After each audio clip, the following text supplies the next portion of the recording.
Tomorrow marks 6 years since the mysterious death of BPD detective Sean Suiter. Next at 4, our exclusive interview with his widow and her ongoing fight for justice. I feel like we're just being played with all together, all around. We want justice. D.C. under a public emergency for juvenile crime. Why Mayor Scott says similar action here isn't necessary. I see no need to follow in her footsteps. Live from WBFF in Baltimore, this is Fox 45 News at 4.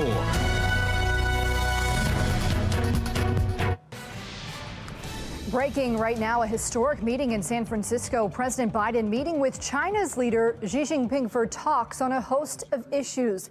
Biden expressing a shared respect to work through tensions between the United States and China. There's no substitute to face-to-face discussions. I've always found our discussions straightforward and frank, and I've always appreciated them. Mr. President, we know each other for a long time. We haven't always agreed, which was not a surprise to anyone, but our meetings have always been candid, straightforward, and useful.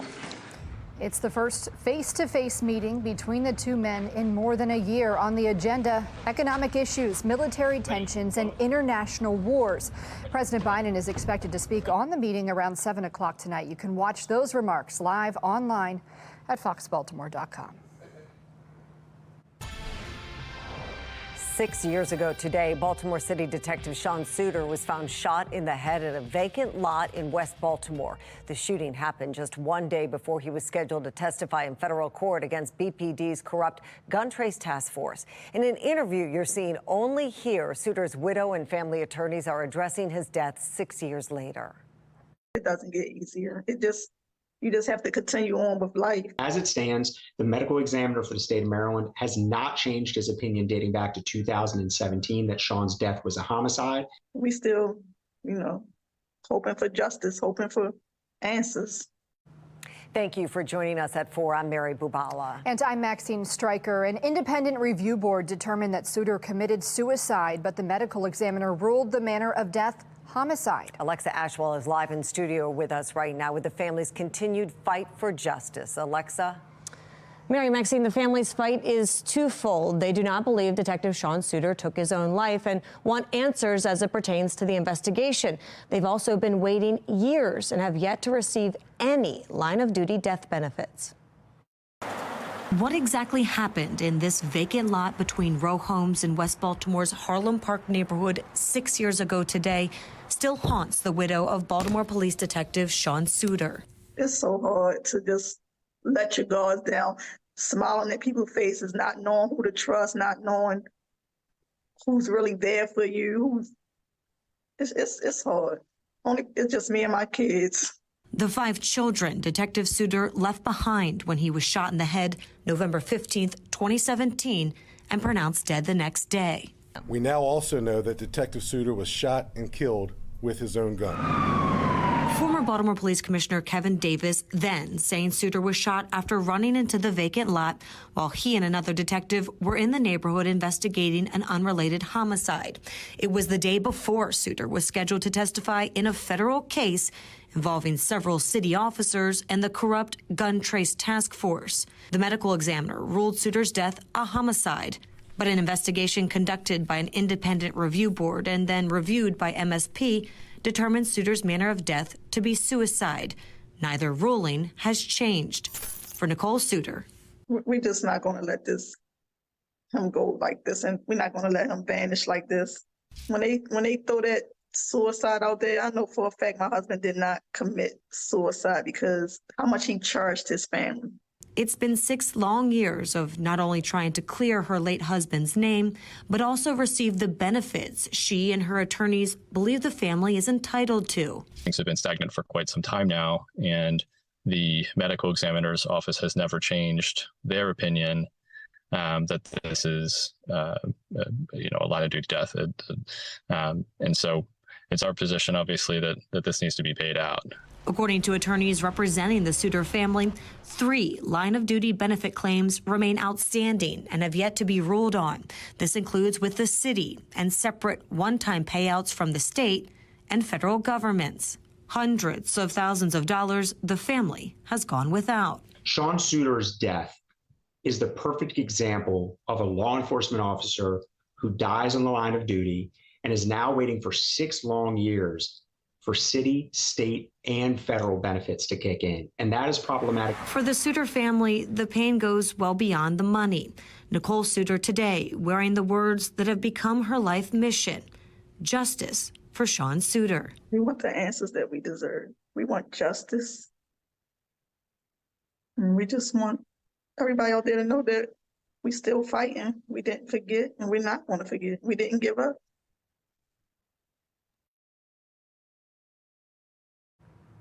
Now, I reached out to the city, state, and federal Bureau of Justice assistants asking why a determination has yet to be made on a claim. Mary Maxine, I have yet to hear back from any of the agencies. I still can't believe it's been 6 years. 6 long years. Has the family received any compensation, any type of it? Yes. So 3 years ago, the city did settle with the Suter family on a workers' compensation claim. That amount, about $900,000. The family has yet to receive payouts, though, from any line of duty death claims. And where does the investigation stand today? So now I reached out to the Baltimore City State's Attorney's Office. We know the medical examiner has yet to change any ruling. It is a homicide. The medical examiner ruled the death a homicide. The ROB saying suicide, neither changing their position. I did reach out to the Baltimore City State's Attorney's Office. A spokesperson did just a few minutes ago confirm the investigations into Suter's death is still open and ongoing, but they have not released any further details. All right, Alexa Ashwell, live in the studio for us tonight. Thank you. And head to foxbaltimore.com right now for more on Sean Suter, his death, and the fallout of GTTF. And breaking overnight, a deadly double shooting in West Baltimore. Just after 10:30, police responded to a scene on Edmondson Avenue where 2 men had been shot. One victim was pronounced dead at the scene, the other taken to the hospital with a life-threatening injury. This year, 235 people have been killed and 566 have survived being shot in Baltimore. For the first time in 9 years, the city is on pace to see fewer than 300 murders in a year. And Fox 45 News continues to question Mayor Brandon Scott about his trust in Safe Streets, the city's flagship violence reduction program. One of the sites is no longer running after the FBI raided the office last month. Sources tell us it is over alleged gang ties. Mackenzie Frost joins us live now. Mackenzie, you asked the mayor if the organization should continue receiving taxpayers' money. What did he have to say? Yeah, Maxine, the mayor says that he believes Safe Streets will stay in place and remain active. And that is a statement that we've heard time and time again from the mayor, especially as we continue to ask questions amid this FBI investigation. The mayor says that just because some people are being investigated doesn't mean the entire program needs to close. But we're pressing him on where the funding for the Safe Streets program is actually going right now. Do you think that it's possible that taxpayer dollars are landing in the hands of gang members?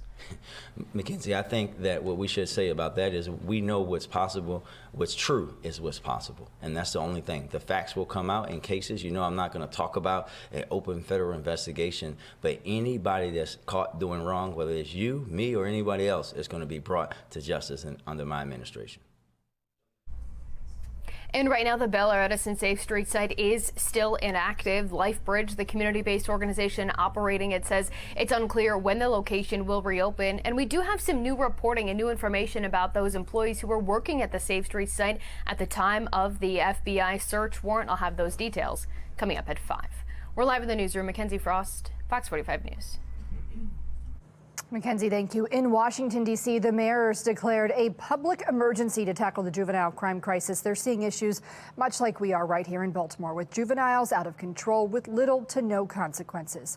Today, I questioned Mayor Brandon Scott if he'd consider taking similar action to combat the problem here.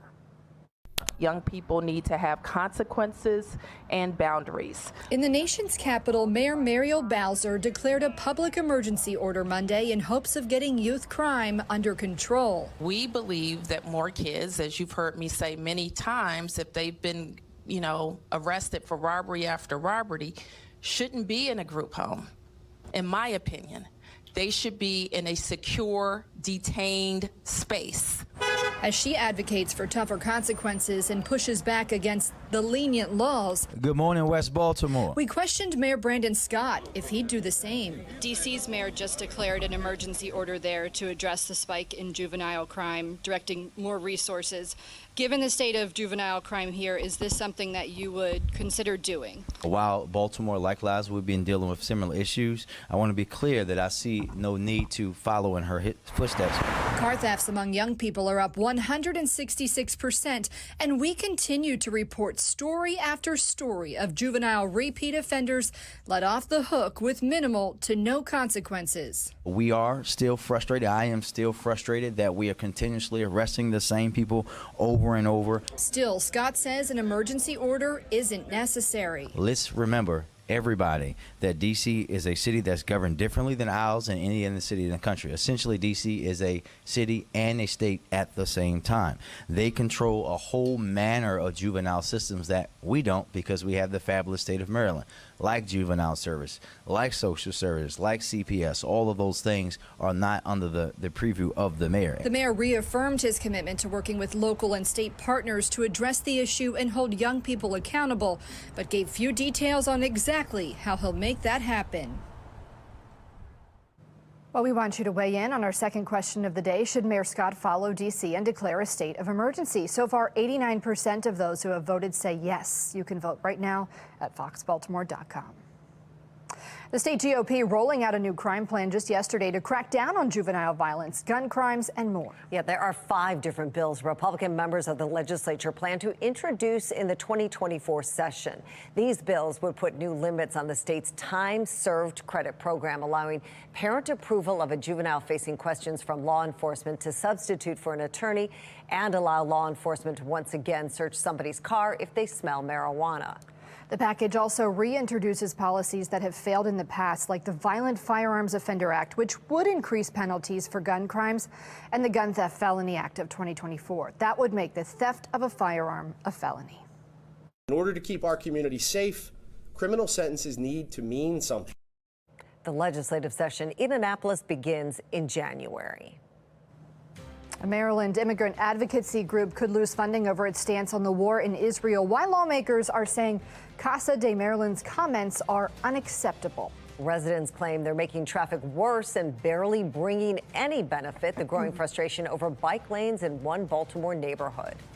An officer dragged by a suspect in a stolen car as the city inches closer to 10,000 thefts this year. Law enforcement experts weigh in on what it will take to make your vehicle safer. And some high clouds still around as we head into the afternoon, evening commute hours. Temperature of 58 at 5, will be at 53 at 6 and 48 at 7. I'm going to let you know how things look for the Ravens game Thursday Night Football coming up. My Weather Authority forecast.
Fox 45 News, winner of 16 2022 Regional Emmy Awards, more than all other Baltimore news stations combined.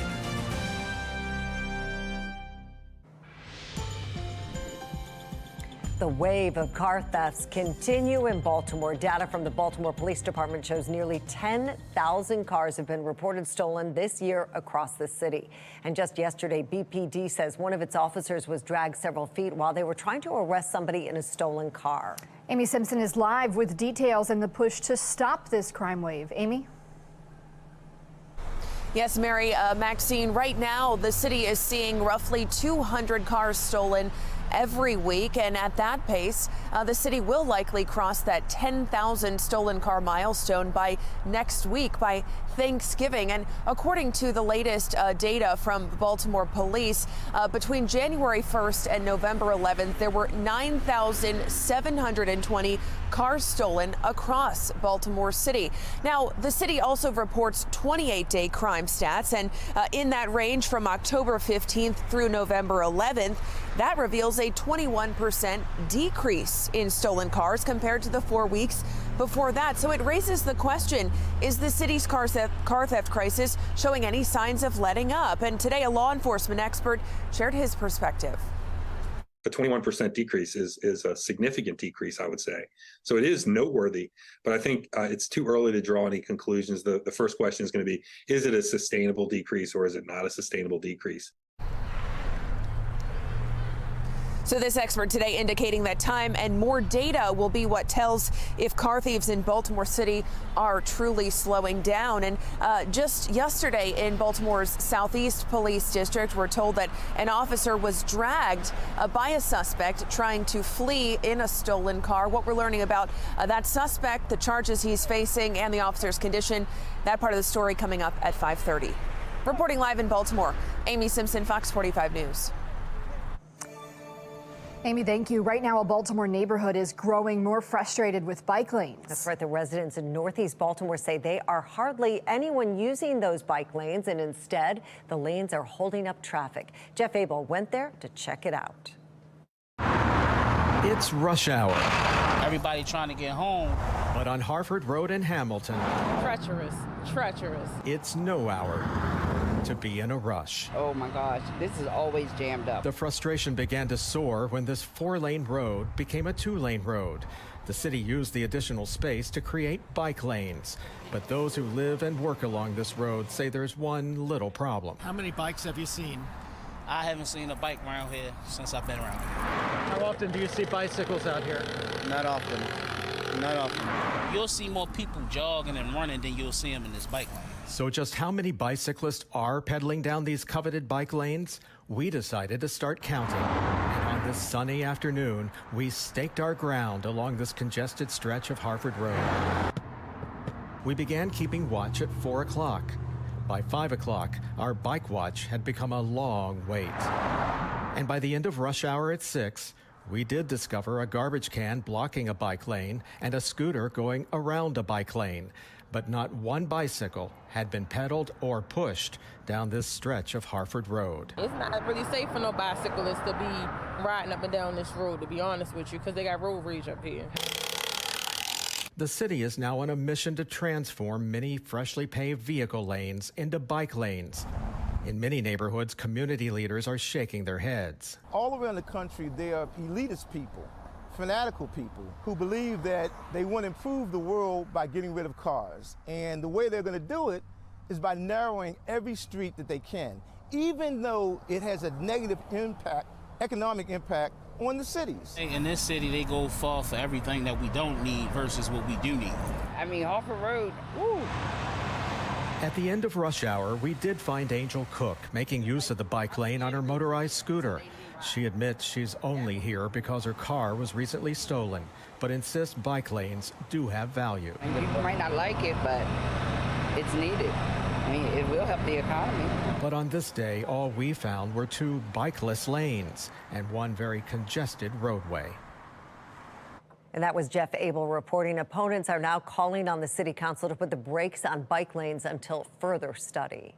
That brings us to our question of the day. Should taxpayer dollars be used to build bike lanes in Baltimore? You can make your voice heard by going to foxbaltimore.com/vote, clicking on that lifestyle tab. And biking or not today, it looks like a good afternoon to be outside doing anything. We've got some mostly cloudy skies, a little bit of a veil of high to mid-level clouds right now. With 58, did amble our way up to 60, winds variable at 6. Our humidity is pretty low at 42%, and that Mile 1 Taos cam looks welcoming. 58 here in Baltimore now, 54 at Cockeysville, at 52 at Bel Air, and 56 at Columbia. So all these temperatures are pretty close to where they should be for this time of year. So really the thing we're going to look for next is our next weather maker and some warming temperatures, because today, yes, just like yesterday, low 60s. We made it to 60 here in Baltimore. And that's pretty much smack dab where we were yesterday at the same time. But take a look out to the west. Here at Oakland, right around Deep Creek Lake, usually they're chillier than most other folks in the state. They're 11 degrees warmer than 24 hours ago. They're under sunshine, and they're also under warming temperatures. Fair weather high pressure is in control right now. That's our really kind of latest weather maker. We'll call it a dirty high pressure system. It's actually a meteorological term, if you wouldn't believe it. Basically, it means fair weather, but it's allowing some sneaky clouds to get in from the south from this system that's way down in the Gulf. That actually could produce flooding rains as we head into the weekend in portions of Florida. Around here, that won't be the case. We're going to have sunshine fading to clouds by Friday, and there could be a few showers Friday night. But also, Florida has to be concerned with this tropical moisture, really actually more so the Antilles, I think, around Hispaniola. 50% chance tropical development here. Could be a late season tropical system, perhaps. And then there's this, which likely won't develop into much of anything, but that's going to pair up with that Gulf low pressure system, and that potentially could flood the area of South Florida around Miami. Could see several inches of rain at least over the next couple of days. But again, it shouldn't become anything tropical. Actually, what that's going to do is kind of steal the moisture from the system that's going to be coming through here Friday night into Saturday. So lesser intensity of rain up around our neck of the woods. But overnight tonight into early tomorrow morning, I'm thinking temperatures settling not quite as cool, 30s to right around 40 instead of the low to mid 30s like we saw this morning. I believe 33 was our low over at the airport. Tomorrow, we're in the mid 60s, at least perhaps even some upper 60s. We could touch near 70 on Friday. Thursday, by the way, is Thursday night football. Looks like temperatures falling from the 50s into the 40s for the game. So although tailgating's looking great, you probably will need a jacket for the game. Clouds increase Friday. Friday night, there could be a few showers. Lastly, into Saturday morning, 61 Saturday. Cools down Sunday, Monday, and it looks like it potentially could get rainy for getaways on the couple of days before Thanksgiving. Well, the holiday season is a time to help those in need. Fox 45 News is taking you to a local food bank, seeing how it's making a difference for so many this Thanksgiving. Scammers are trying to take advantage of your holiday shopping, how you can protect yourself on Black Friday. What's behind us is the past. I'm looking forward to the future. The Ravens looking to rebound after a nail-biting loss Sunday. How the team is feeling ahead of tomorrow's primetime matchup against the Bengals right here in Baltimore.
Back with live pictures of M&T Bank Stadium. We are counting down to the Ravens under primetime lights on Thursday Night Football.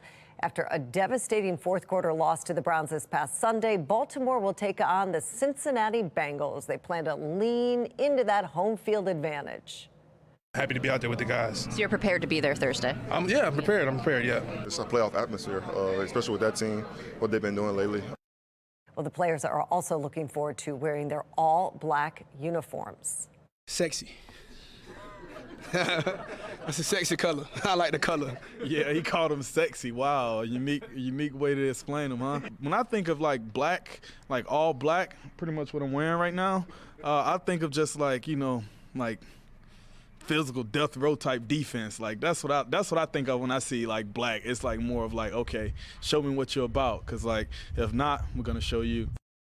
I think for Thursday, black is the new purple. The Ravens have a couple of injuries, and Coach Harbaugh says they're taking it day by day. Well, the holiday season is here, and scammers are trying to take advantage. How trying to get a deal on gifts could end in disaster for some people. The FBI looking at new threats here on American soil as a result of the war in the Middle East. Who's behind them and how serious are they? I'm Scott Thuman on Capitol Hill with what was revealed to lawmakers coming up.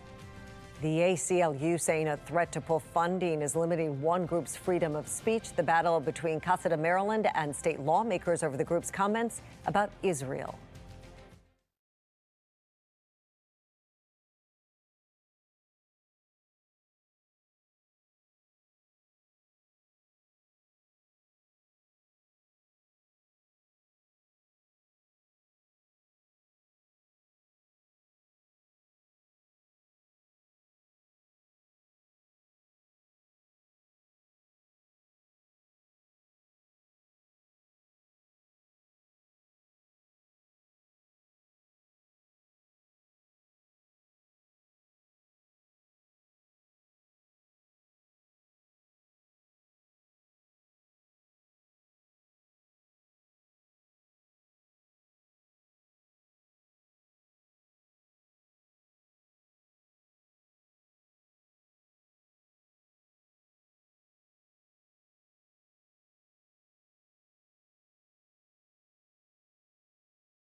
The fighting between Israel and Hamas is now centered on the largest hospital in Gaza City. Israeli forces breached the hospital today. They believe it's a massive Hamas command center.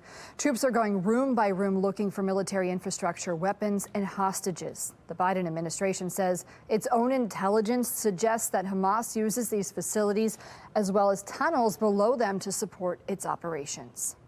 They have weapons stored there and are prepared to respond to an Israeli military operation against the facility.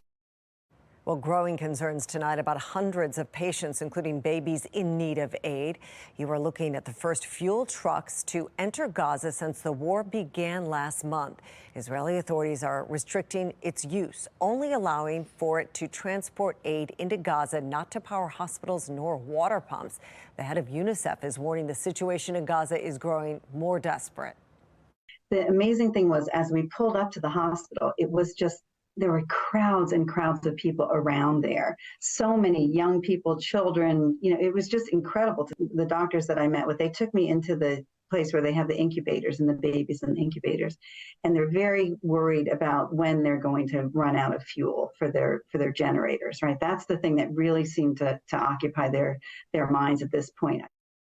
Well, here at home, we continue to feel the ripple effect of what's going on in the Middle East. Today, the FBI warned lawmakers about new terror threats on our soil. Sinclair's chief political correspondent Scott Thuman has more from Washington.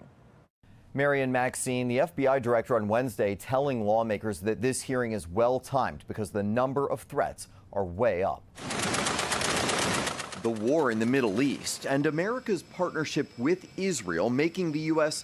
a top target for attacks, according to top intelligence officials testifying before Congress Wednesday. On top of the so-called lone actor threat, we cannot and do not discount the possibility that Hamas or another foreign terrorist organization may exploit the current conflict to conduct attacks here on our own soil. The FBI director says America faces increased threats from a rogues gallery of groups: Hamas, Hezbollah, Al-Qaeda, and ISIS. Given that disturbing history, we are keeping a close eye on what impact recent events may have. The Arabs told them they would shoot the hostages. A history outlined in this recent report by Full Measure, showing decades of attacks on Americans and U.S. interests. Few more devastating than in 1983, when it's believed Hezbollah organized suicide bombings against American troops in Beirut, killing 241 Americans. And of course, Al-Qaeda's devastating attack on 9/11. Now the FBI reveals there are also multiple investigations of Hamas members, perhaps plotting more. Hezbollah and Hamas are both committed to the destruction of Israel. They are both very close to Iran.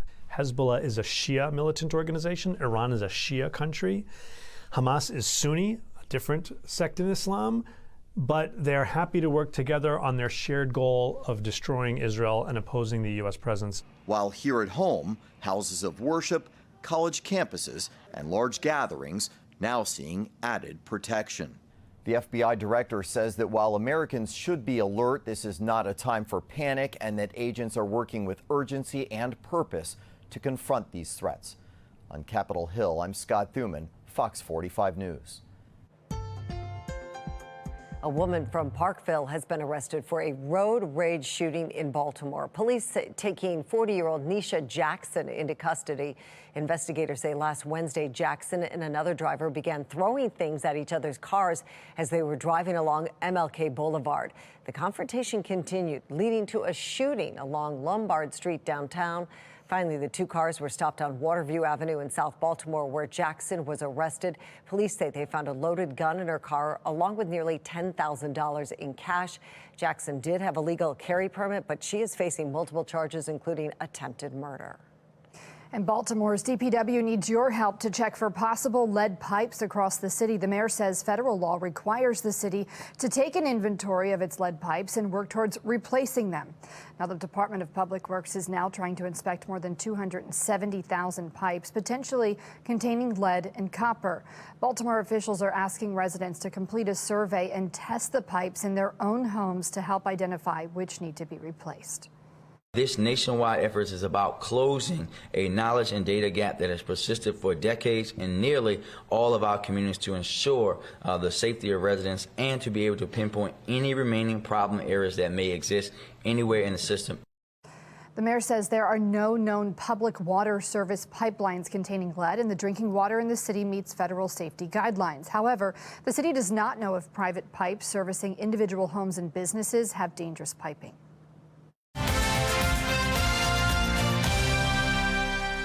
The Maryland's Teachers Union's mission is to elevate the quality of public education. But as the union has gotten richer, student performance has gone down. Tonight, we have learned much of the money the union is raking in isn't going to students. Last year, the Teachers Union collected $26.5 million in revenue, the highest on record. $16.9 million of that went towards salaries, other compensation, and employee benefits for the union's 93 employees. According to federal tax filings, the highest 11 earners in the union brought home more than $200,000 in total compensation. It's shameful to see that the union is getting paid these exorbitant amounts of salary compensation while students are failing. Well, tonight at 10, it's not just those salaries raising questions. Project Baltimore shows you the jaw-dropping amount of money the union is spending on travel each month.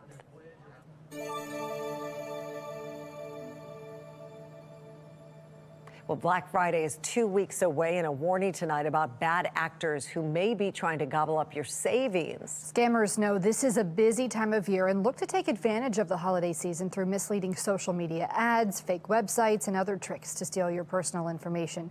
Angie Barnett with the Better Business Bureau joined Fox 45 Morning News to let us know what to look out for.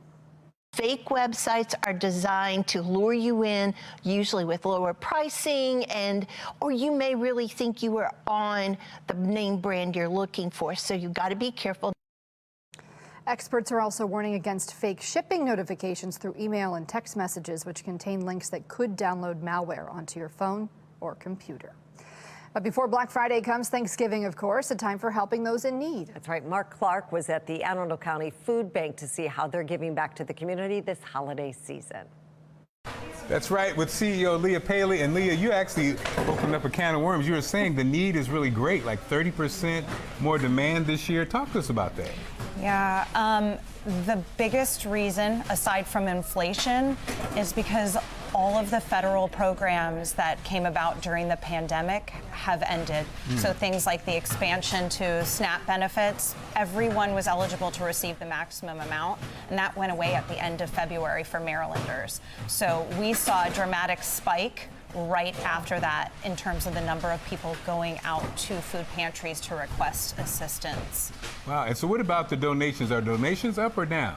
So donations have remained relatively stagnant in terms of both financial as well as food. We saw a huge spike during the pandemic, especially at the height, when I think people were really looking for something to do. And most of us were at home with not much to do, and people wanted to give back. And I think that with the thought that the pandemic is over and people are going back to work and everything's back to normal, that we've seen that level off. But the need is still so great. Well, Leah, thank you so much. So much insight this morning, and that is a great reminder. I think you're absolutely right. I think a lot of us gave a lot during, COVID and probably emptied out the cupboards. But now's the time, guys. It's holiday season and people are in need, so let's do what we can. That's absolutely right. And it's nice. We should thank all the volunteers who were in the background of Mark's live shot there, doing all the good work around this holiday season. Yep, never a bad time to give, that's for sure. And nothing says Thanksgiving like football and also big travel. So let's get into it. Let's break things down for you. Now, Thursday night football here at M&T Bank Stadium. Well, we've got kickoff temperatures, an early look at our forecast, 51 degrees. That's just after 8 p.m. Halftime at 49 and 47 for the final, and that big purple win. I guess we're going to be wearing black, so big black uniform win for us for tomorrow. Now, interestingly enough, next 3 days, if you're going to go watch the Ravens game and then you're going to try to head out of town and get away for the entire Thanksgiving week, well, Friday, it looks like that's a good day, near 70 degrees. And then Saturday, a little bit cooler, could have some morning showers, though, should be fairly light. Let's go ahead and take a look at the extended forecast all the way into Thanksgiving week for travel here on the Future Scan. This is our computer model. There's the rain. There's a ocean storm here that's actually going to give Florida plenty of rain, but it's going to move well offshore as we head through Friday late into Saturday morning. That should steal a lot of moisture away from this cold front that's going to be coming through for us. So you see, by Saturday morning, it's just maybe a light shower. Otherwise, I think the rest of the weekend is dry and turning cooler. Highs likely in the 50s and sunshine all the way through Saturday afternoon into Sunday. So good getaway days there. A little bit cooler Monday, low to mid 50s with mostly sunny skies.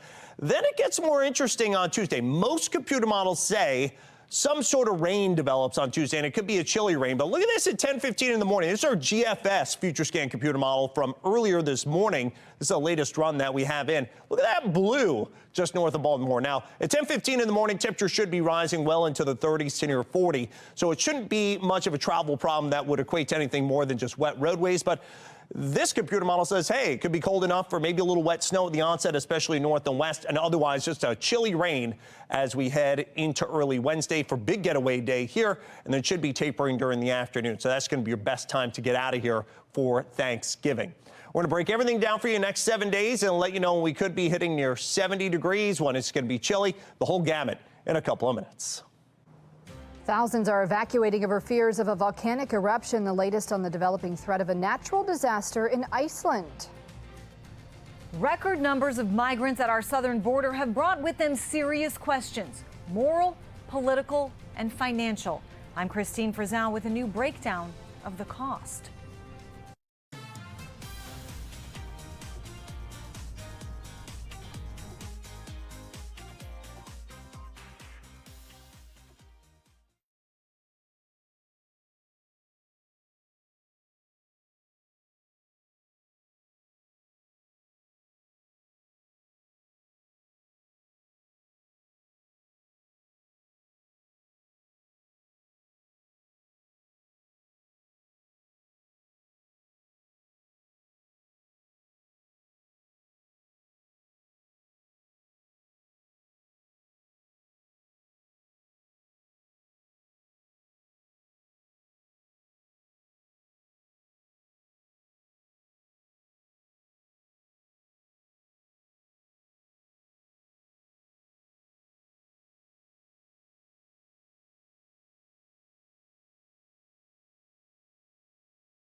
Right now, thousands are evacuating in Iceland as officials fear an imminent volcanic eruption. The orders coming after hundreds of small quakes have been hitting the region every day for more than 2 weeks, cracking roads and prompting an aviation warning. While officials in Iceland remain concerned about the situation on the ground, evacuees say they're happy to be out of the danger zone. Earth can just open up and swallow you, you never know. So it was really scary. And actually, when I came here to safety, I felt so good, so relieved. Officials say they're now monitoring a magma tunnel that's more than 6 miles long and spreading quickly, with meteorologists detecting sulfur dioxide in the air, meaning that magma is getting closer to the surface. Tonight, another battle is brewing over the crisis at the southern border. Congresswoman And Marjorie Taylor Greene says despite her first attempt being blocked, she'll launch a new effort to try to impeach Homeland Security Secretary Alejandro Mayorkas. Here's our national correspondent, Christine Frizzell.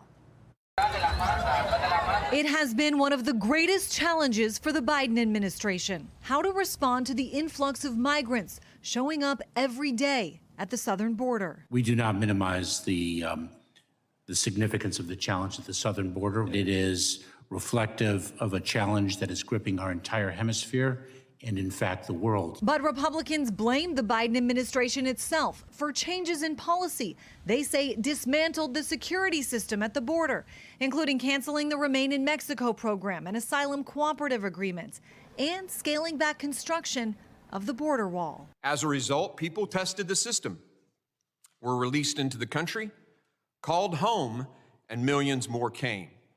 A lot like a college town bar that doesn't card. Committee Chairman Mark Green and fellow Republicans releasing a new report laying out the cost in dollars, more than $150 billion to fund increased demands in law enforcement, housing and shelter, emergency medical care, and educational costs. If it's not enough that drugs are pouring in, criminals and national security threats, jeopardizing every aspect of our nation's safety and homeland security, there's a real cost to U.S. taxpayers. Now 26 attorneys general have written a letter accusing the administration of being not just derelict in their duties, they are complicit, they say, ignoring federal law and adopting policies to speed up the rapid influx of millions of immigrants. Also asking Congress to pass legislation to give states more power to combat illegal immigration. Also this week, New York City announcing the cost of dealing with the migrant crisis there will mean major cuts to its budget, including slashing more than 200 school safety agents and scaling back hiring of new police officers and on overtime. It's going to be extremely painful for New Yorkers, and that is why we continue to say we need help. Help needed in big cities and border towns nationwide. I'm Christine Frizzell reporting. Well, we are tracking a couple of weather makers moving our way. For now, though, ahead of them, warming temperatures made it to 60 this afternoon. We're now at 58 under some veiled skies. We've got on the Toyota, or actually this is the Mile 1 Towsicam, a mostly cloudy, really more so high cloud covered sky. Winds variable at 6 and our humidity is low at 42%. So no rain on the way. Just again, some of those pesky clouds, temperatures in the 50s, pretty much area wide. We're about on par with where we were yesterday at the same time. We had a high of 61 yesterday, today 60. But take a look out to the west. Cumberland temperatures come up. Oakland out Deep Creek Lake Way. I'll get that out. That is an 11-degree surplus over 24 hours ago. So what's going on here? Well, there's warmer air just out to our west, and that will continue to make the eventual push toward us for Thursday into Friday as well. High temperatures could be threatening 70 degrees, but then look at what's coming for the weekend. Chillier air waiting in the wings. So we take a look at the weather map. There's a cold front that's located off to our north and west. Some clouds streaming up from a southern system that's way down in the Gulf of Mexico. Could give Florida some flooding potential as it pairs up with some more kind of subtropical moisture. But that is going to slide east and south of us. Warming temperatures with sunshine coming back for tomorrow. Speaking of the tropics, down here in the southern portion of the Caribbean, there's a lot of cloud cover, a lot of thunderstorms, the reds, yellows, oranges. Has now about a 50% chance of becoming our next tropical depression. Could head maybe up towards, say, Haiti or eastern Cuba, eventually the Bahamas. Could be a heavy rain producer there. And then there's this system that could pair up with that Gulf system that you see swirling around over the Gulf of Mexico. That's right off the coast of East Florida. And that could give a slathering of rain, several inches of rain with a flash flood threat next couple of days in portions of Metro Miami all the way up to West Palm Beach. So we may be seeing some stories coming out of there. I think all that moisture is going to get shoved to our east as it works up the coast. So shouldn't be any flooding concerns here, but there could be a few showers Friday later into Saturday with the arrival of our next cold front. So Forecast for tonight into early tomorrow morning. Cool. Temperatures in the mid-30s to right around 40, not the 33 that we had this morning. Quickly going through the 60s for tomorrow. Look at that, 65 to 70 for tomorrow afternoon. Real nice day with a lot of sun. Looking good for the Ravens game, too, as temperatures fall through the 50s into the 40s. You'll need a jacket there. Clouds increase Friday. Could see some showers Friday night, Saturday morning. Primarily light, it looks now. 61 on Saturday.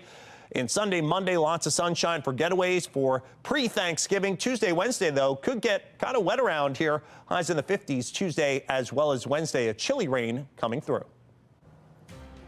Coming up at 5 o'clock, the ACLU saying a threat to pull funding is limiting one group's freedom of speech. The battle between Casa, Maryland and state lawmakers over the group's comments on Israel. Hey, this is your brain in here, and you ought to see what social media can do to it. How many times do you check it each day? I'm Liz Bonus. We'll explain all this coming up.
The life expectancy gap for women and men in the U.S. has widened in recent years, with men having a higher mortality rate. A recent study from the University of California, San Francisco finds the life expectancy gap between women and men expanded to 5.8 years in 2021, the largest gap since 1996. The research suggests that the COVID-19 pandemic, the opioid overdose epidemic, and unintentional injuries had a disproportionate toll on men. Life expectancy overall in the U.S. fell in 2021 to 76 years from 78 years in 2019. And several new studies show for both young people and adults, too much time on social media changes the brain. Medical reporter Liz Bonus explains why. This is your brain, and several new studies now show that social media can impact what's called emotional control centers. Give it a steady diet of Facebook, X, YouTube, or any other social media platform, and you'll see This is an area that's sometimes implicated in seizure production. Not just changes linked to your physical well-being, but depression, anxiety, and much more. We have a lot of great tools that let us look at the function of the brain, things like functional MRI that let us know what parts of the brain are more active than others with certain activities and let us map some of those activities to see where they're stimulated.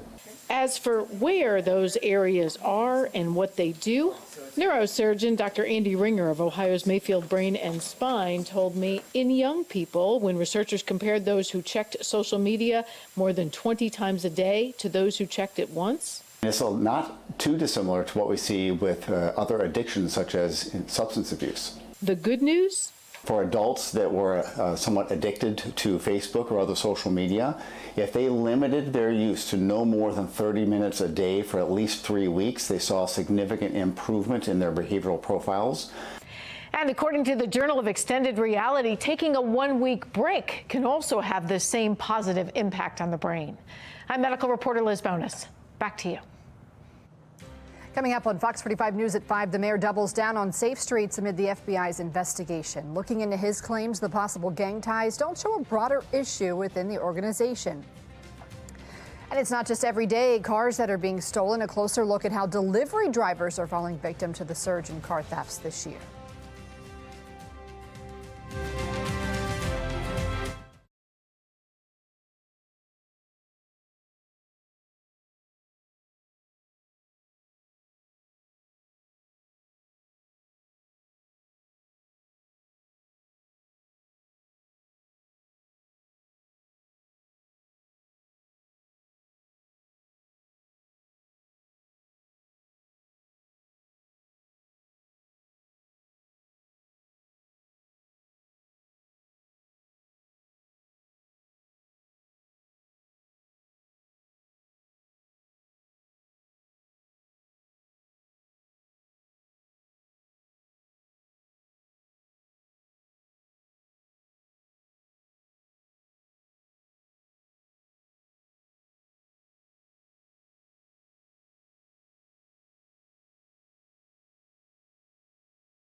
Fox 45's investigation into the Safe Streets program continues following multiple FBI raids and concerns over gang affiliation. A local immigrant advocacy group could be losing funding over its comments on Israel, the battle with state lawmakers tonight.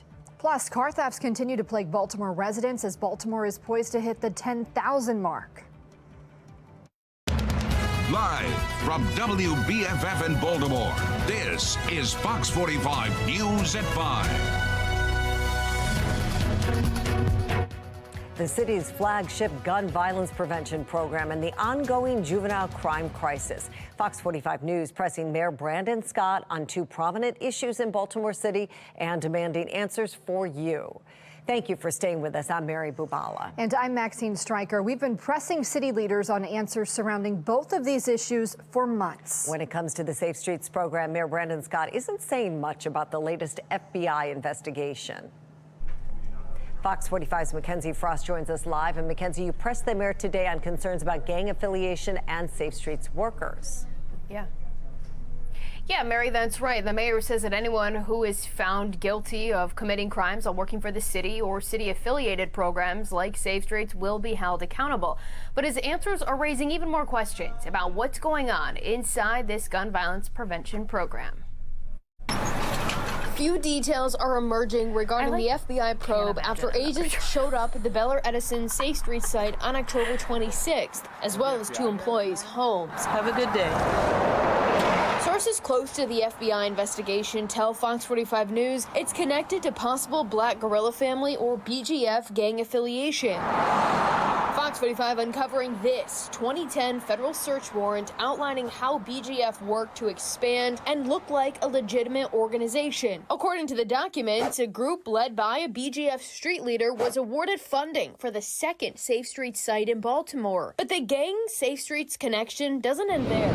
Later on the court records, the Safe Streets site in McElderry Park was controlled by BGF. The examples continue. In 2018, Ricky Evans, convicted as a senior BGF leader and admitted to using the Safe Streets site as a BGF meeting location. Good morning, everyone. During this week's media availability, we pressed Mayor Brandon Scott on what he knows about BGF and Safe Streets. What do you say to taxpayers who are concerned about the possible link between this street gang in Baltimore and this program funded by the government that's supposed to prevent violence from happening? What I'll say, Mackenzie, what I always say, no matter who it is, right? If they're doing that kind of activity, whether they're a police officer, whether they're a DPW worker, whether they work at the Mayor's Office of Children and Family Success, anybody, any individual that has those kind of ties will be dealt with through law enforcement. Do you think that it's possible that taxpayer dollars are landing in the hands of gang members? Mackenzie, I think that what we should say about that is we know what's possible. What's true is what's possible. And that's the only thing. The facts will come out in cases. You know, I'm not going to talk about an open federal investigation. Before we can ask our other questions, I have one more question. Brian, everyone got a second round. The mayor ended the news conference, so we followed up with the mayor's team asking, would you support the state forensic auditors conducting an audit of Safe Streets money to ensure it's being spent properly? Given our recent reporting about Safe Streets and BGF, how long have you known about the possible links? Those questions never acknowledged by the mayor's office or answered. Meanwhile, LifeBridge Health, the nonprofit running the Bel Air Edison Safe Streets site, tells us 2 Safe Streets workers returned to work on October 31st. Now, LifeBridge says only 1 employee is working because the other left the organization. Meanwhile, the 1 working employee is doing admin work off-site, and the location remains closed. It's not clear when the Bel Air Edison Safe Streets site will reopen. Now, I asked LifeBridge if they could provide more information about where these employees are doing this work. They tell me that they will not provide that information, citing safety concerns. Now, and that brings us to our question of the day. We want to know if you believe, is Mayor Brandon Scott being transparent about Safe Streets? You can weigh in by heading to foxbaltimore.com/vote and click on the Pulse tab. We'll take a look at those results a little later in the show. We're live in the newsroom. Mackenzie Frost, Fox 45 News. Mackenzie, thank you. Well, in Washington, D.C., the mayor has declared a public emergency to tackle the juvenile crime crisis. They're seeing issues much like we are here in Baltimore, with juveniles out of control with little to no consequences. Today, I questioned Mayor Brandon Scott if he'd consider taking similar action to combat the problem here. Young people need to have consequences and boundaries. In the nation's capital, Mayor Muriel Bowser declared a public emergency order Monday in hopes of getting youth crime under control. We believe that more kids, as you've heard me say many times, if they've been, arrested for robbery after robbery, shouldn't be in a group home, in my opinion. They should be in a secure, detained space. As she advocates for tougher consequences and pushes back against the lenient laws. Good morning, West Baltimore. We questioned Mayor Brandon Scott if he'd do the same. DC's mayor just declared an emergency order there to address the spike in juvenile crime, directing more resources. Given the state of juvenile crime here, is this something that you would consider doing? While Baltimore, like Gaza, we've been dealing with similar issues, I want to be clear that I see no need to follow in her footsteps. Car thefts among young people are up 166%, and we continue to report story after story of juvenile repeat offenders let off the hook with minimal to no consequences. We are still frustrated. I am still frustrated that we are continuously arresting the same people over and over. Still, Scott says an emergency order isn't necessary. Let's remember, everybody, that D.C. is a city that's governed differently than ours and any other city in the country. Essentially, D.C. is a city and a state at the same time. They control a whole manner of juvenile systems that we don't, because we have the fabulous state of Maryland, like juvenile service, like social service, like CPS. All of those things are not under the preview of the mayor. The mayor reaffirmed his commitment to working with local and state partners to address the issue and hold young people accountable, but gave few details on exactly how he'll make that happen. Well, we want you to weigh in on our second question of the day. Should Mayor Scott follow D.C. and declare a state of emergency? You can vote right now at foxbaltimore.com. In a city in crisis this year, 235 people have been killed and 566 have survived being shot in Baltimore. For the first time in 9 years, the city is on pace to see fewer than 300 murders in a year. Now, despite that, Baltimore's police union says staffing shortages are so dire that BPD is requiring officers to work overtime in order to fill critical shifts. Currently, the department is short more than 500 officers. Today on Fox 45 Morning News, lifelong city resident Pastor P.M. Smith weighed in on the shortage. If they admit that they're 500 short, they're probably 700 short. The reality is our crime fighters are outmanned, outgunned, outnumbered, and underappreciated, especially by our elected officials. You cannot recruit, and then you cannot retain. If you get 12 new cadets that become police officers, in a month, I understand they lost 50 police officers. So recruitment is down, retention is down. Who wants that job? Smith went on to say that the recent redistricting has had negative impacts on officers' abilities to fight crime.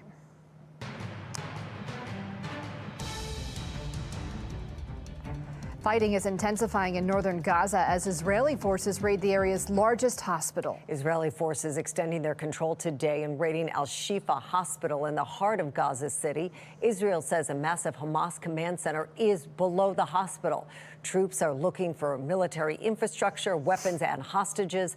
The Biden administration says its own intelligence suggests Hamas uses these facilities as well as tunnels below them to support its operations. In the meantime, there are growing concerns that hundreds of patients, including babies, are in need of aid. Israeli officials say soldiers brought incubators, baby food, and medical equipment to Al-Shifa, saying their war is with Hamas and not civilians in Gaza. As the fighting escalates, UN officials say their fuel depots in Gaza are empty. Israel initially rejected allowing fuel into the region over concerns Hamas would confiscate it. But as of today, defense officials are allowing more than 6,000 gallons in for humanitarian efforts.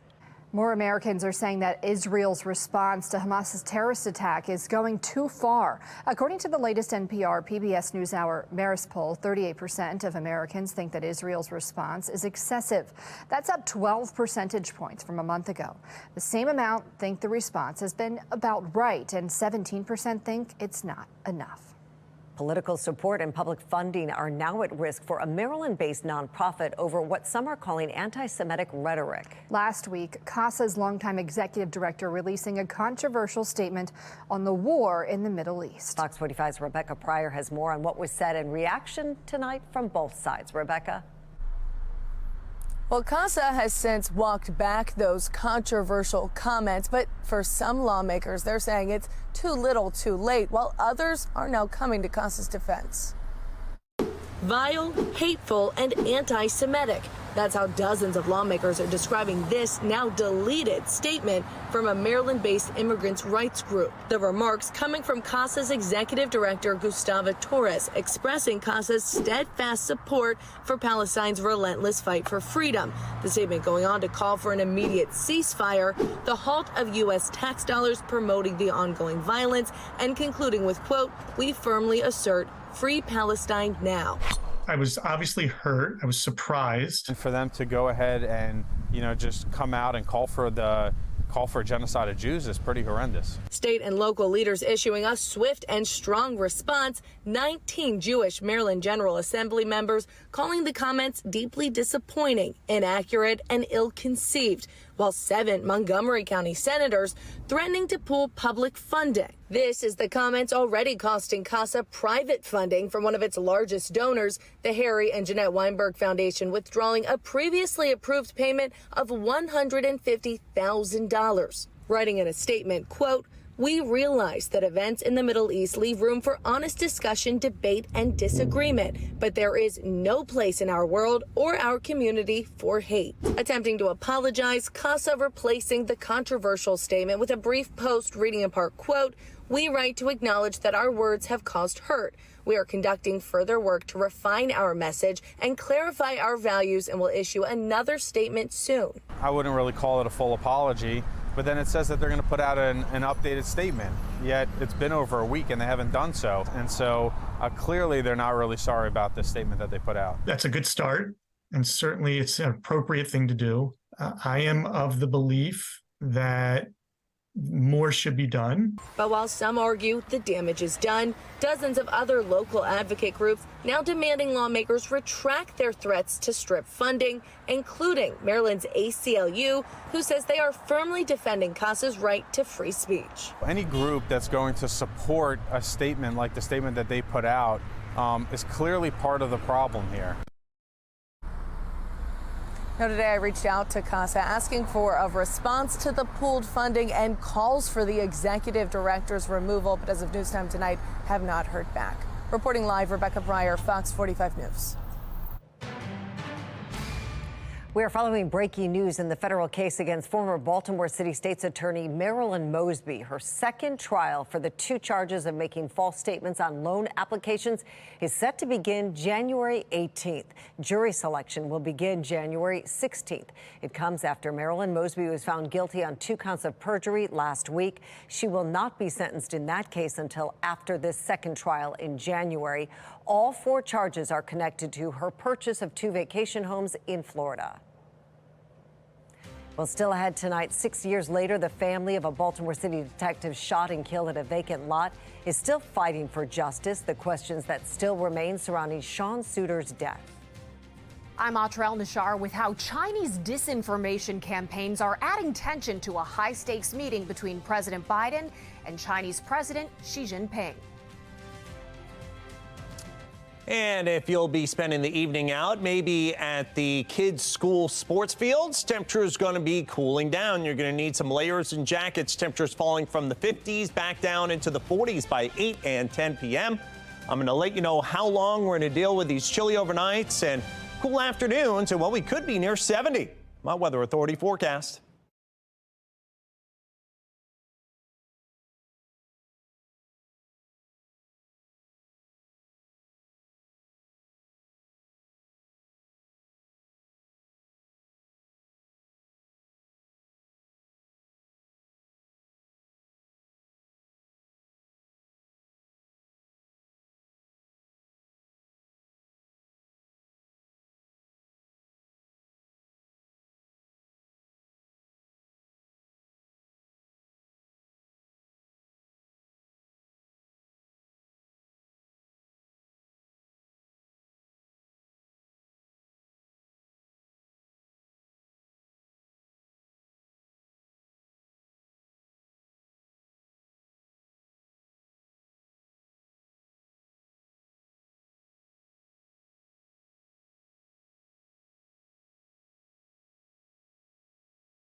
Fox 45 News, winner of 16 2022 Regional Emmy Awards, more than all other Baltimore news stations combined.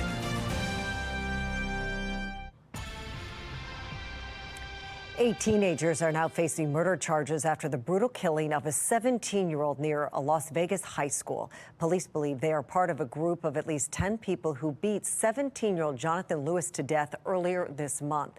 The suspects range in age from 13 to 17 years old, but have not been publicly identified because they are minors. Police are still searching for at least 2 other suspects. We are taking you live to San Francisco tonight. President Biden meeting with Chinese President Xi Jinping for the first time in a year. National correspondent Audra El-Nashar explains how Chinese disinformation campaigns are casting a shadow over hopes the countries will improve ties.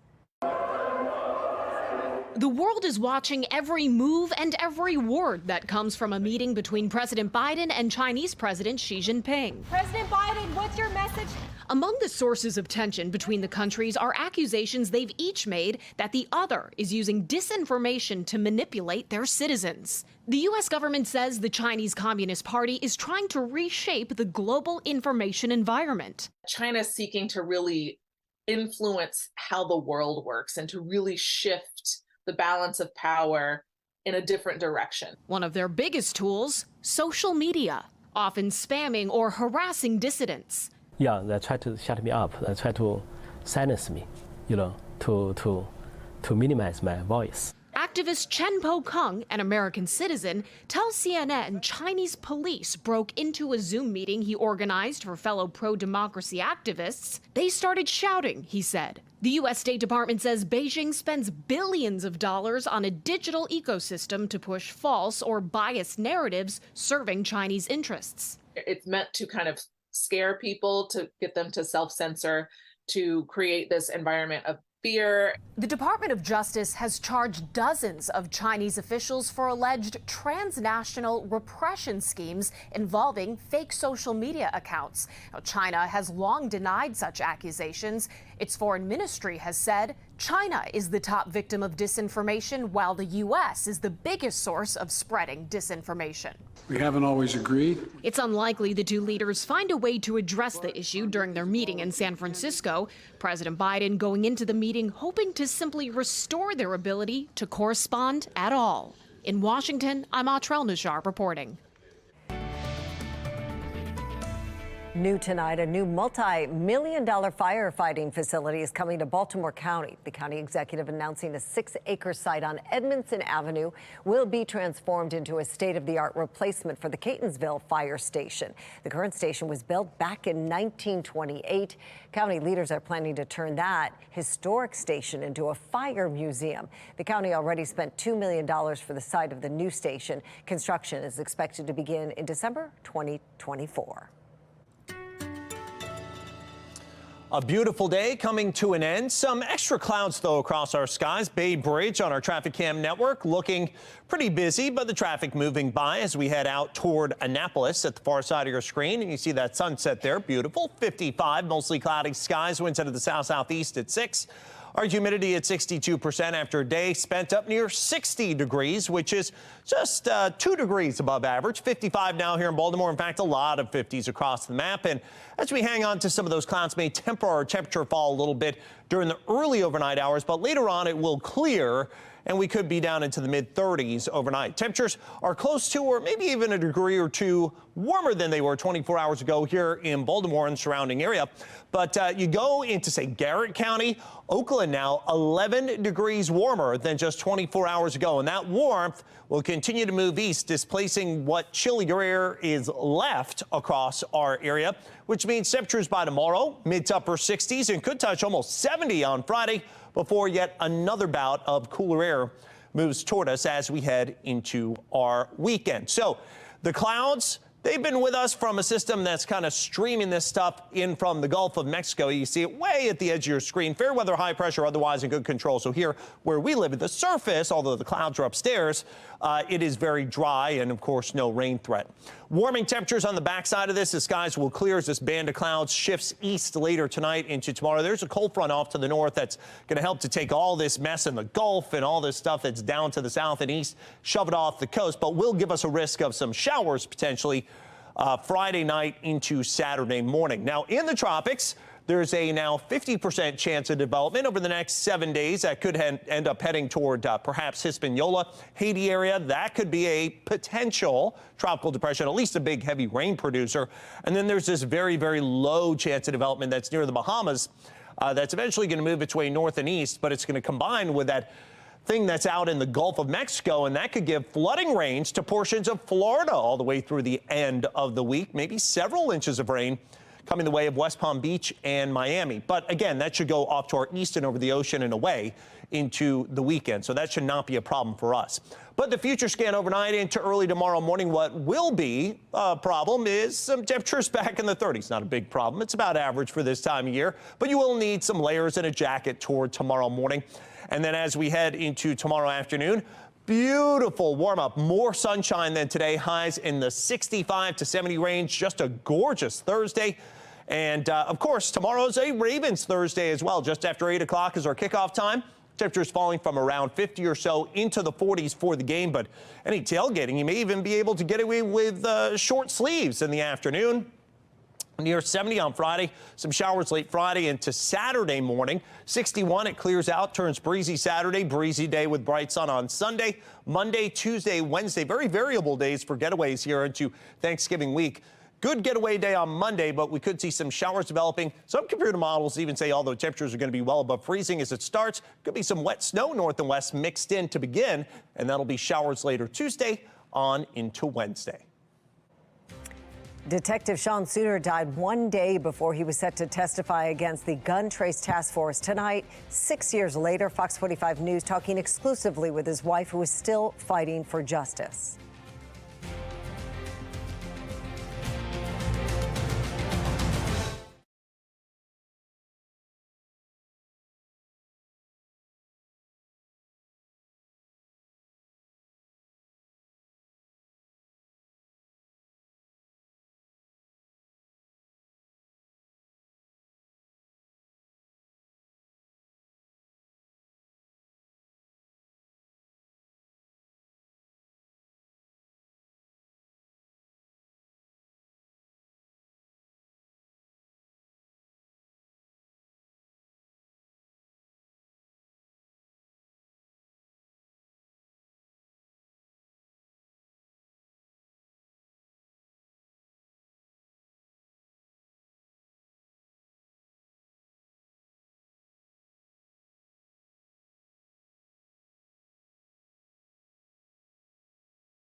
Meta, parent company of Facebook, will allow political ads this upcoming year, questioning the legitimacy of the 2020 election. The change was made last year, but is now expected to have a bigger impact with the 2024 election. According to the Wall Street Journal, the decision was made based on free speech considerations after weighing past elections when different groups contested outcomes. Facebook temporarily banned political ads in the final week of the 2020 election, but ultimately lifted that ban. Republican presidential candidate Nikki Haley is pushing for name verification on social media. She wants users to identify their legal names online. Otherwise, she says, it's a national security threat. Haley's proposal is drawing some pushback from many of her GOP rivals, including Ron DeSantis and Vivek Ramaswamy. In response to the criticism, Haley's team said America's enemies use anonymous bots to cause chaos and division. Coming up after the break, the car theft crisis taking over the DMV, the latest incident in our nation's capital involving an Amazon delivery driver. Name-calling, elbows thrown, and threats of fights by U.S. lawmakers here on Capitol Hill. I'm Kayla Gaskins with a look at the conduct straight ahead.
Six years ago today, Baltimore City Detective Sean Suter was found shot in the head at a vacant lot in West Baltimore. It happened just one day before he was scheduled to testify in federal court against BPD's corrupt gun trace task force. In an interview you're only seeing here, Suter's widow and family attorneys are addressing his death 6 years later. Alexa Ashwell live in studio with us and with the family's continued fight for justice. Alexa? Yes, Mary Maxine, the family's fight is twofold. They do not believe Detective Sean Suter took his own life and want answers as it pertains to the investigation. They've also been waiting years and have yet to receive any line-of-duty death benefits. Detective Suter was found shot in the head November 15th, 2017. It was the day before he was scheduled to testify in a federal case involving several city officers and the corrupt gun trace task force. The medical examiner ruled Suter's death a homicide, but an investigation conducted by an independent review board and then reviewed by MSP determined Suter's manner of death to be suicide. For Nicole Suter, it's been 6 long years of not only trying to clear her late husband's name, but also receive the benefits she and her attorneys believe the family is entitled to. We're just not going to let him go like this, and we're not going to let him vanish like this. When they throw that suicide out there, I know for a fact my husband did not commit suicide because how much he charged his family. Things have been stagnant for quite some time now, and the medical examiner's office has never changed their opinion that this is, a line-of-duty death. And so it's our position, obviously, that this needs to be paid out. According to the attorneys representing the Suter family, 3 line-of-duty benefit claims remain outstanding and have yet to be ruled on. This includes with the city and separate one-time payouts from the state and federal governments. We've reached out to each agency, but have not yet heard back. As for the investigation into Detective Sean Suter's death, a spokesperson with the Baltimore City State's Attorney's Office says it is an open and active investigation, but did not provide further detail. Alexa Ashwell, Fox 45 News. Now to the alarming wave of car thefts in Baltimore. New crime data pushes the city closer to 10,000 auto thefts in less than a year. But is the city's car theft crisis showing signs of letting up? Amy Simpson is live as she continues digging into this crime trend for us. Amy? Yes, Mary, Baltimore City on the brink of 10,000 cars stolen just this calendar year. And at the current pace, we will likely pass that milestone by Thanksgiving. Just before noon Tuesday in the city's southeast district. It's going to be at the Carroll Fuel pump number 7. It's going to have a bunch of ladders on the roof. Baltimore police say the department's helicopter, Foxtrot, was tracking a stolen car. He actually pulled up to the pumps like he's about to get gas. Scanner traffic painting a picture of what unfolded as police approached the vehicle. All right, Foxtrot, everyone stay off the air. Get up medic to the last day in Conklin. The driver took off. The officer might be injured. According to BPD, that suspect accelerated, dragging the officer several feet. Got a bail out. It was like it's a number 2 male. Scanner audio revealing a pursuit.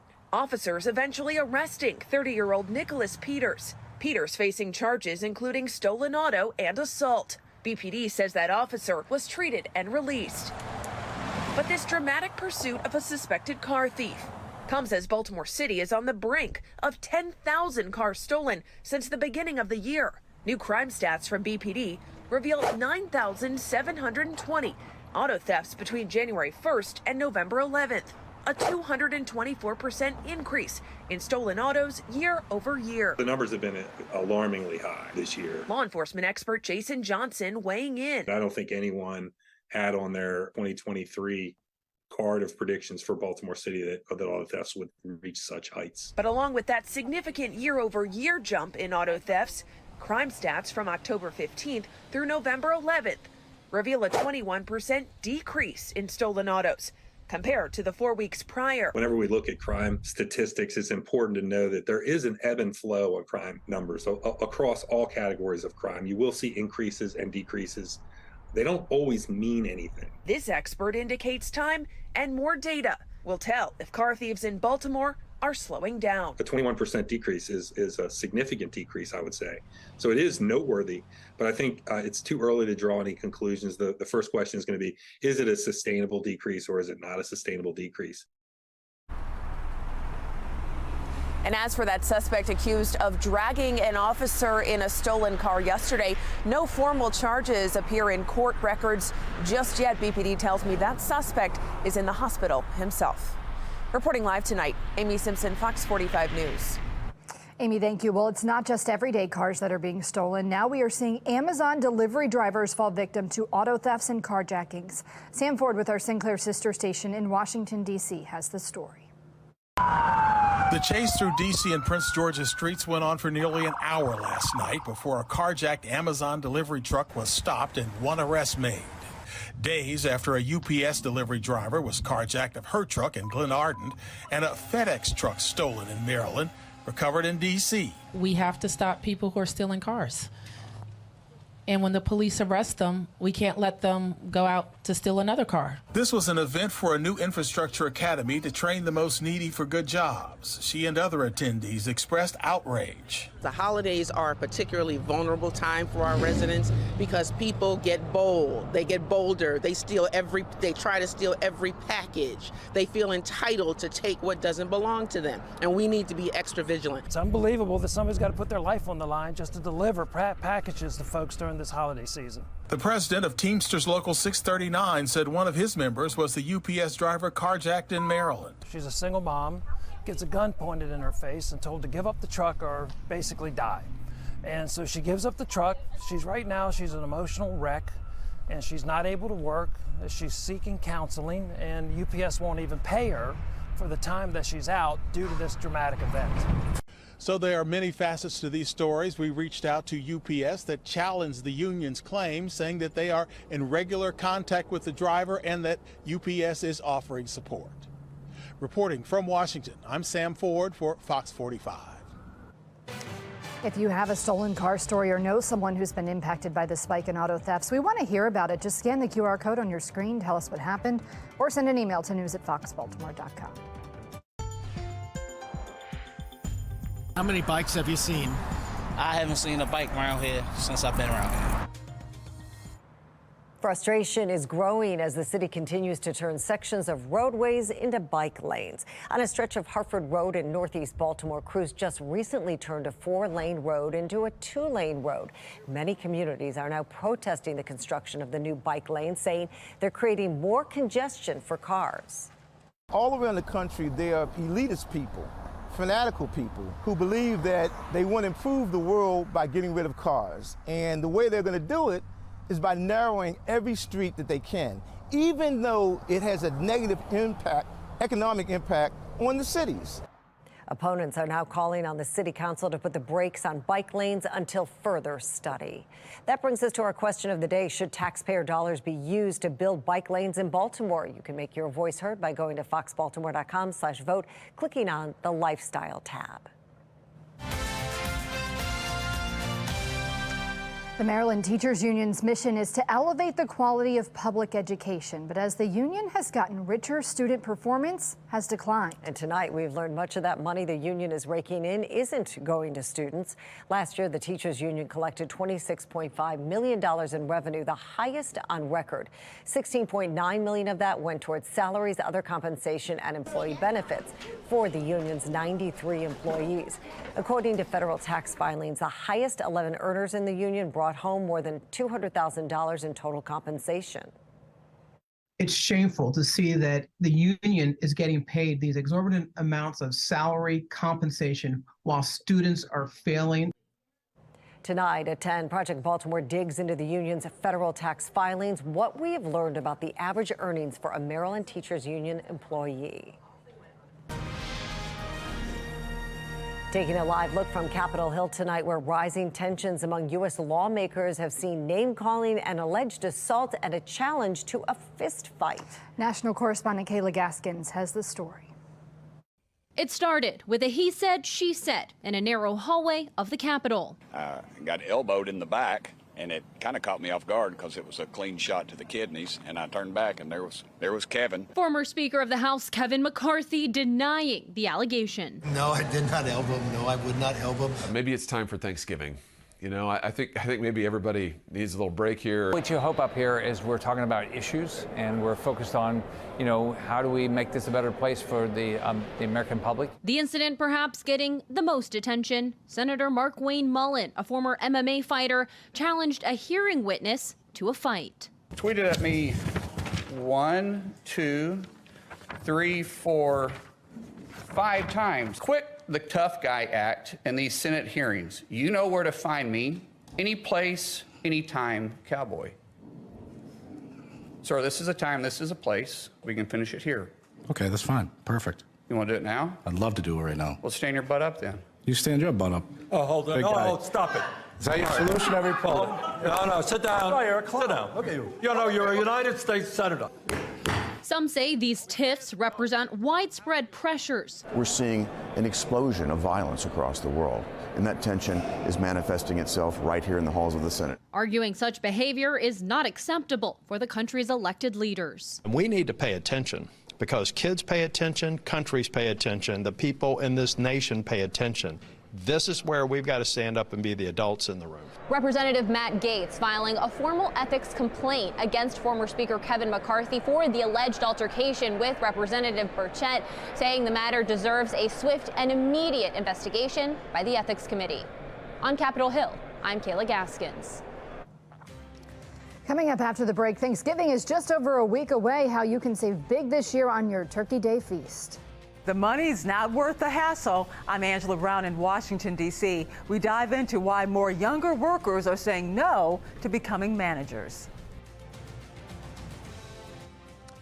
And temperatures beginning to go on the upswing, at least for now. Temperatures are in the 50s at the moment, but we're in the 60s earlier, and it looks like we could be threatening 70s. I'll let you know when we could get there and if it comes with a threat of rain. That's in my Weather Authority forecast.